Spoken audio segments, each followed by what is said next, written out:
Good morning, afternoon, or evening, everybody. Thank you for joining us for another one of Lich's Deck Techs. We have another budget deck tech here for you today. Today it is Heliod the Radiant Dawn. So we're playing in Azorius. We're playing a Drawing Cards Matters deck. First and foremost, we do have a little bit of enchantment synergy there, but let's go ahead and dive on into it. If you like what you see here, please like, comment, subscribe, share it to your friends, and let's hop into it. So, Heliod the Radiant Dawn and Heliod the Warped Eclipse. Heliod comes in as a 4/4 enchantment creature god that when he enters the battlefield, we can return target enchantment card that isn't a god from our graveyard to our hand. So that gives us a little bit of recursion, but our main point that we're going to be using is going to be his transform effect to get to the Warped Eclipse. So 3 and a blue Phyrexian, so we can either pay 3 and a blue, or we can pay 3 and 2 life to flip him, and we can only do that as a sorcery. However, when he flips over, he becomes a 4/6. That gives all of our spells flash, so our sorceries, artifacts, creatures, enchantments, those all will be able to be cast at instant speed. And spells we cast will cost one less to cast for each card your opponents have drawn this turn. So for each card that they draw, we're being able to cast things for cheaper and cheaper, especially if we do have a mass draw effect, like each player draws 2 cards, each player draws an additional card, things like that. So let's hop into this. If we look at our deck list and our deck cost, even with our basic lands here, this is going to set you at 48.62, so it is just under our $50 mark. Let's go ahead and start off with our artifacts here, going straight down the line. We have 10 artifacts. We have our basic uh, ramp package here, so Soul Ring, Arcane Signet, Azorius Signet. Uh, I did put in a Commander Sphere and a Decanter of Endless Waters. This will give us an additional color of any type, as well as a no maximum hand size with Decanter, and to sacrifice and draw a card with Commander Sphere. We also put in Folio Fancies to have that redundancy of no max hand size, because if we're drawing a lot of cards, we're probably going to have more than 7 cards in hand a lot of times, and we want to be able to keep those 7 cards in hand, be it if one of our pieces gets destroyed or potentially a board wipe happens that destroys all of them. We want that redundancy. But also with Folio Fancies, if we're able to make everybody draw a lot of cards, we can end up milling each enemy out. We also have Howling Mine to allow us to have everybody drawing extra cards on their turn, making our cards even cheaper to cast on enemies' turns. And Midnight Clock, this just gives us a really good wheel effect after 7 turns, or if we have excess mana, we can pump it into here. So at the beginning of each upkeep, we put a hour counter on Midnight Clock. When 12th hour our counter is put on Midnight Clock. We shuffle our hand and graveyard into our library, draw 7, exiling Midnight Clock. So this is a mana rock, and this will get us a new hand after a couple turns. So let's look into our creatures next, because what are we doing with all of this extra mana with all of our draw power?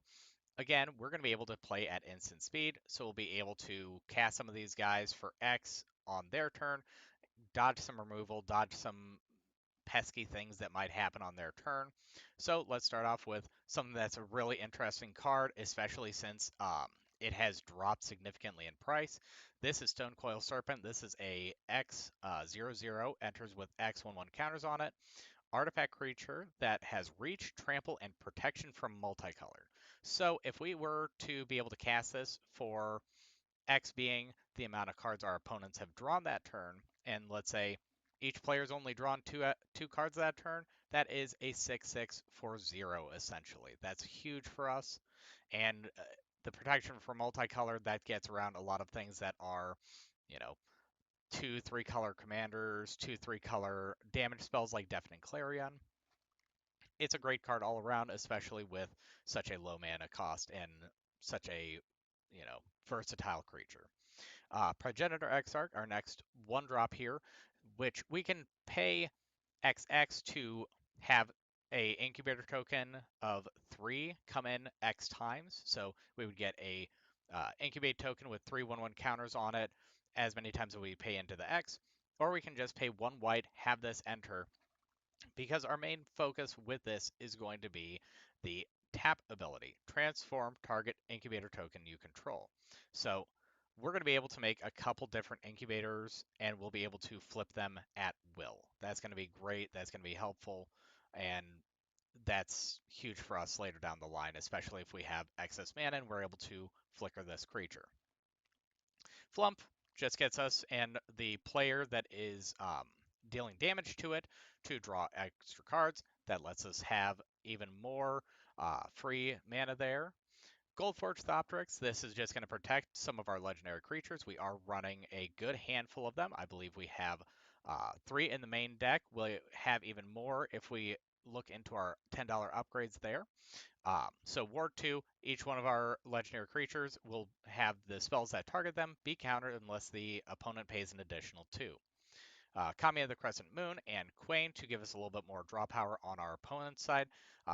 It gives us draw power as well, just in general, but Kami making it so each upkeep they're drawing that additional card. That makes all of our spells 2 less to cast each turn. That's going to be huge for us, and that with Howling Mine, that increases it to 3, and so on and so forth with some of our other cards here.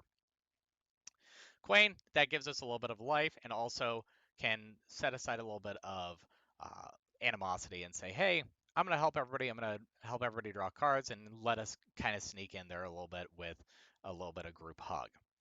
Lore Broker, this is just going to be a Gyre Reach Sanitarium. So we tap to draw a card, each player draw a card, and each player discards a card. Really good loot effect. There's not much else that we can say about that. Triskaidekaphile just as an additional alternative win con here. So we have no max hand size. See that redundancy again. At the beginning of your upkeep, if you have exactly 13 cards in your hand, you win the game. We do have the capability at instant speed to draw a lot of cards, or even with a sorcery, at instant speed, draw a lot of cards. So that could be a free cheat out to win scenario. Zenith Chronicler is another really interesting card that we have here. Whenever a player casts their first multicolor spell, each turn, each other player draws a card. So again, force draw power on each opponent, as well as us getting more cards in our hand whenever a multicolor player is playing multicolored spells, which is more likely than not to happen, especially with a mana cost of 2. We can get that out before most people's commanders, and if they are playing a multicolored commander, that's a free draw for everybody at the table. Bastion Protector is our next card that is going to prove some significance here because Bastion Protector gives our commander, so Heliod there, +2/+2 and indestructible. This Heliod, even though he is a god, he does not have the indestructible tagline. So having that indestructible is definitely going to be helpful, especially with some of our board wipes not being able to protect him. We do have Chasm Skulker as another good payoff for our draw. Whenever we draw a card, we get a 1/1 counter. Then when Chasm Skulker dies, we make X 1/1 squids, where X is the number of 1/1 counters on him. So make a lot of counters. He dies, we get a board state back. Howling Golem just for more draw power. Labman, because since we're going to be drawing so many cards and we'll be able to cast these draw X spells for, in a lot of cases, potentially free, or even we pay triple blue for Blue Sun Zenith or something along those lines, and we draw, let's say everybody drew 2 cards that turn, so we're going to get to play Blue Sun Zenith for 6, draw 6 cards on somebody's end step. That's going to be huge for us. And again, if we Labman flash that out and then cast something like Blue Suns, we could potentially win the game with that. We're going to go ahead and pop down into our last 4 and our 5 cost there. Swans of Bryn, our goal. That's just going to make it so we draw people out. So if a source would deal damage to Swans of Bryn, our goal, prevent that damage, the source's controller draws cards equal to the damage prevented this way. We can block with this all day as long as it doesn't have trample. It's going to smack this for a lot of damage. They're going to draw their deck out. Psychosis Crawler, we're going to be drawing a lot of cards, so each one of our opponents is going to be losing life for each card that we draw. Popping into our enchantments here, just going right on through. We've got Wizard Class. The first level is going to give us, again, no maximum hand size. Amazing card, especially when we get into the next 2 pieces. The next 2 is for 3 mana. We get to draw 2 cards. Pretty simple, pretty easy, pretty self-explanatory there. 4/5 mana. If we have that extra mana, pay 5, we get to have, whenever we draw a card, put 1 counter on target creature you control. So if we really need to, we can draw a lot of cards, make Heliod big, and swing for lethal. We have Angelic Renewal just for some protection there. So Angelic Renewal says whenever a creature is put into your graveyard from the battlefield, you may sacrifice Angelic Renewal. If you do, return that card to the battlefield. 2 mana recursion spell. Worst case scenario, we get Heliod back for free. Heliod can even recur this bad boy back. Or if we really need to, and say Bastion Protector dies because he eats a kill spell or a mass board wipe, we can have Angelic Renewal bring that back and protect Heliod even more. We're really playing on a Heliod-centric game plan on this. Realmbreaker's Grasp, another good recursion target for Heliod if we do have to have his front side come back in.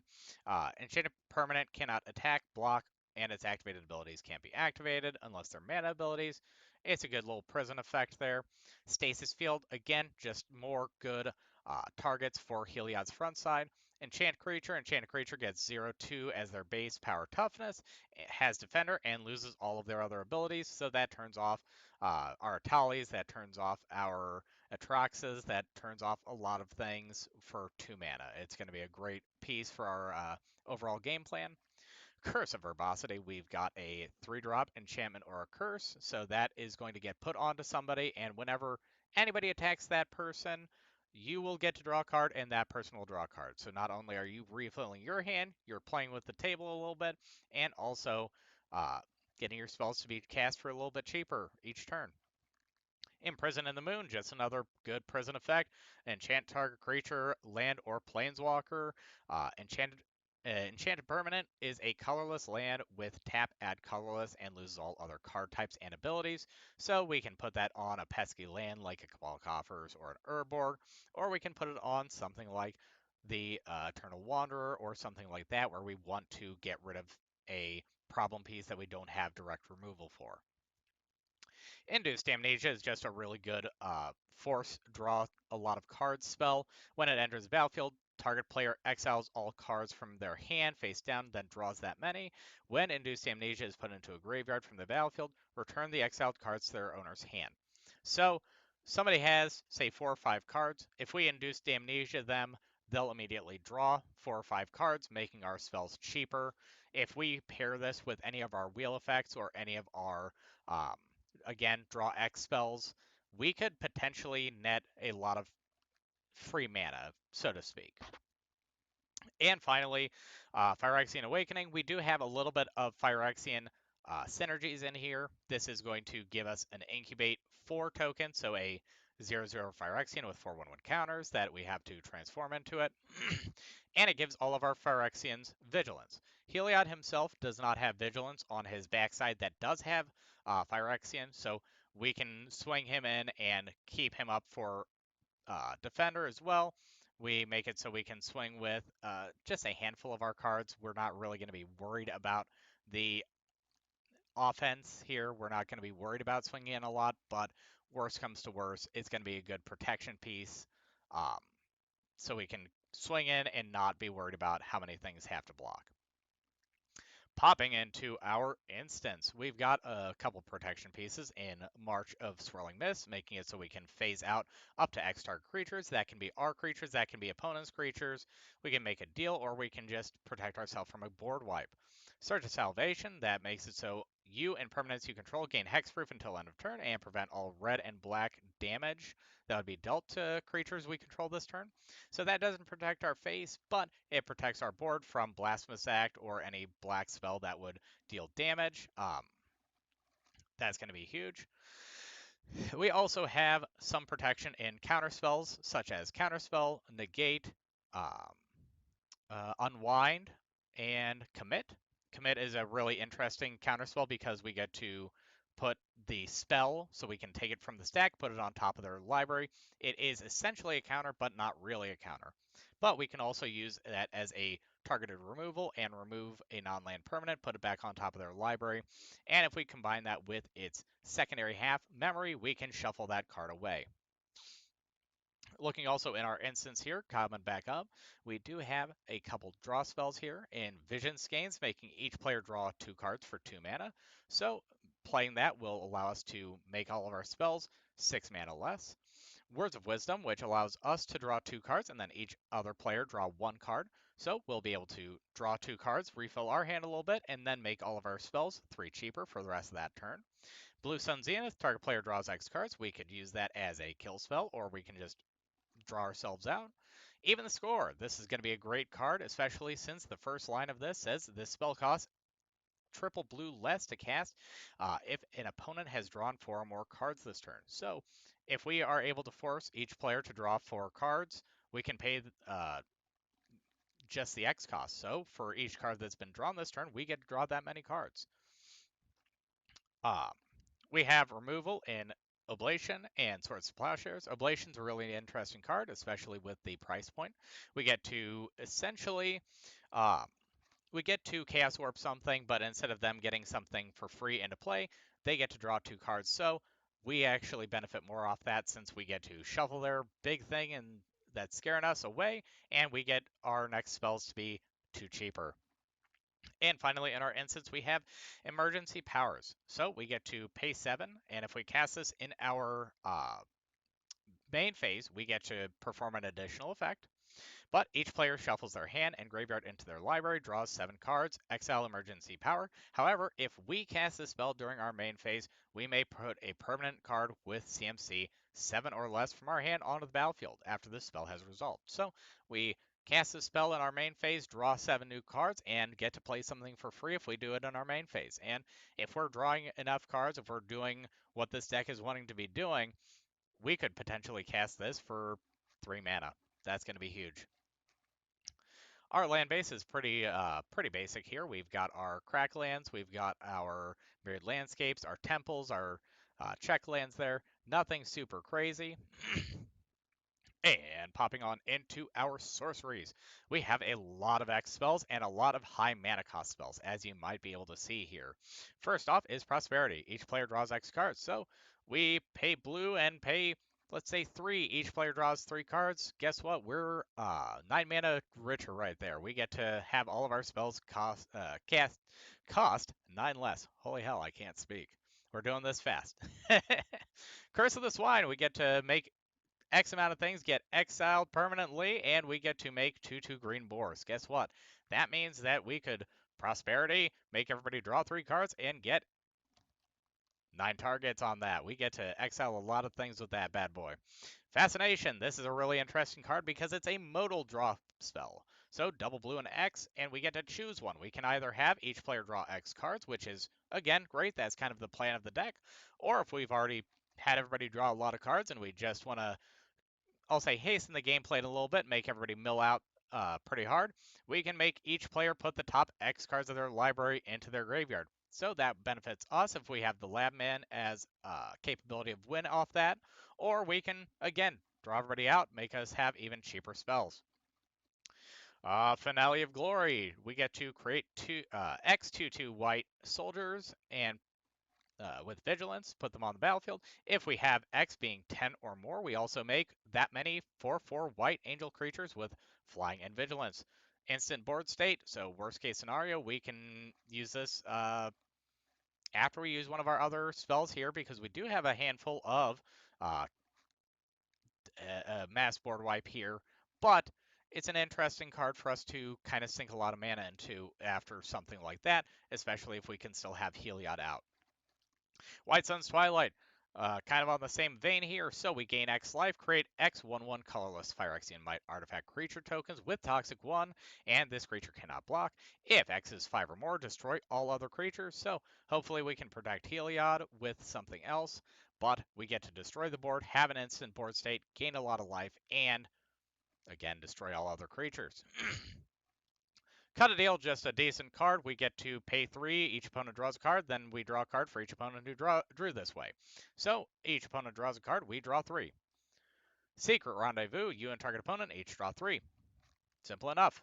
Savine's Reclamation. This is a good card because a lot of our pretty much 70% of our cards are in the 2 to 3 mana cost range. So return target permanent card with mana value 3 or less from your graveyard to the battlefield. If we flash this card back, we get to do it twice.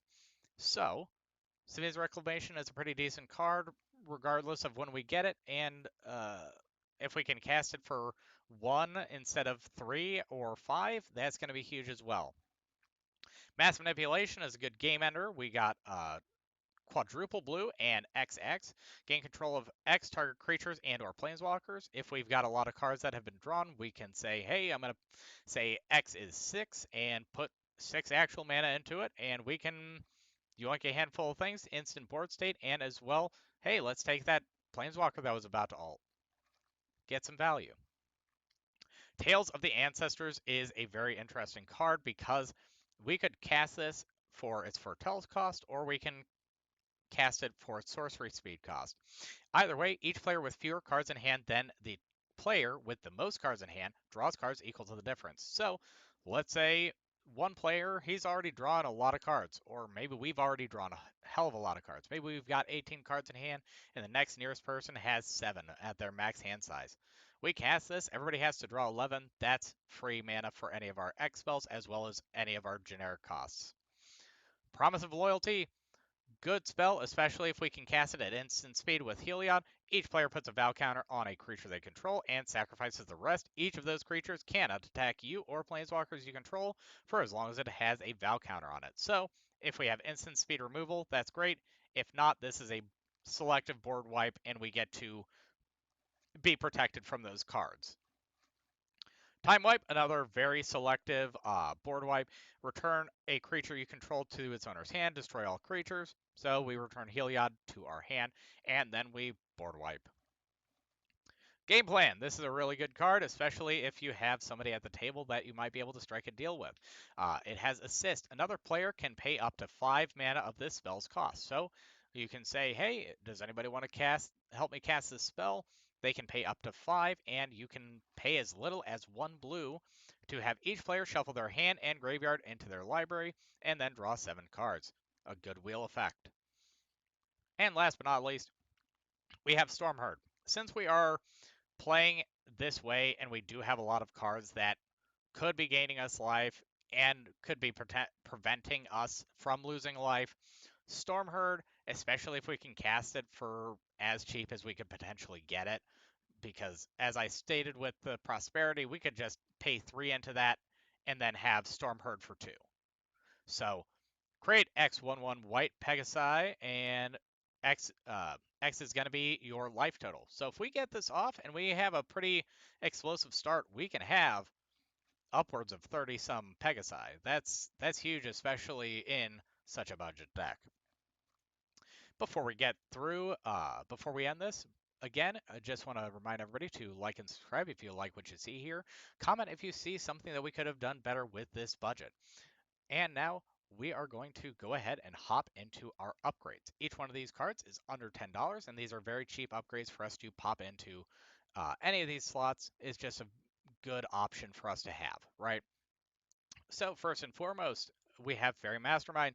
Since we are having a lot of parallel draw effects, having Fairy Mastermind giving us a draw anytime a opponent draws their second card each turn, that's going to be huge. That's going to be every time that they're drawing 2 cards, making our spells cheaper, we're refilling our hands. Great card. It is $8.50. Finale of Revelation. This is a $6.50 card, and it says draw X if X is 10 or more. Instead, shuffle your library into your, shuffle your graveyard into your library. Draw X, untap up to 5 lands, and you have no maximum hand size for the rest of the game. Exile Finale of Revelation. So we get to draw X cards and potentially untap our lands. That's going to be huge. We can get that 10 pretty easily with what we have in our deck. So that's just a really great card. And again, $6.50. That's not a huge upgrade. Grand Crescendo as one of our higher end upgrades here. This is just a very good protection spell, as well as it's an X spell that we can get for relatively cheap. Double white and X, create X11 green and white citizens. Creatures you control gain indestructible until end of turn. So makes our team indestructible and potentially nets us a handful of tokens. Ghostly Prison and Propaganda just for some stacks pieces because we might be drawing a little bit of hate with this. Nobody likes group hug decks, especially when they can see when there's value happening. We have that same thought process going on with Sphere of Safety because creatures can't attack you or planeswalkers you control unless their controller pays X for each of those creatures, where X is the number of enchantments you control. We do have a handful of enchantments here. We might cycle these out for enchantments, or we could cycle some of our creatures out for these enchantments. In any way, shape, or form, we're going to have enchantments on the field, so that's going to be an incremental increase on how much they have to pay to attack us. Looking a little bit higher here, back to our in row here. Phyrexian Metamorph. This is just a good shapeshifter. Enters the battlefield. It comes in as a copy of any artifact or creature on the battlefield, except for it is an artifact in addition to its other types. So we get a copy of almost anything on the field that we would care about. We can get a second Howling Mine. We can get an additional Psychosis Crawler, another Swans of Brennar Goal. We got options just in our deck. Imagine the possibilities with opponents' decks. Next, we have Teferi's Puzzle Box. It's $5. I wanted to include it in the deck in some way, shape, or form because even in the worst case scenario, you are getting a net of about 3 cards off of Teferi's Puzzle Box. You are, uh, if I have 1 card in hand, go to my draw step, I draw 1 card, put those 2 to the bottom, then draw 2 cards. That is 3 free mana each turn if we have Teferi's Puzzle Box sticks. Hullbreaker Horror. This is just a good card, and since we're going to be wanting to cast things at instant speed and have a lot more interaction, being able to have this out as well as have the capability of returning target spells we don't control to its owner's hand and non-land permanents to their owner's hands, being able to have choice removal there, that's going to be huge. And finally, I don't think that this deck would be as complete without Jin Gitaxias. This allows us, whenever we cast an artifact, instant, or sorcery spell, to copy it, and whenever an opponent casts one of those, we counter it. It only happens once per turn, but being able to have that in the deck where we can say, hey, I'm going to Fascination for 10 and copying that, drawing 20 cards, that's massive. We have a lot of ceiling for this card to hit. So, tell me what you think about this deck. Let me know what you want to see next. And again, I appreciate everybody for coming out and hanging out with us while we went over this interesting deck. Deck list will be in the description there below, and we'll see you next time. Bye, everybody.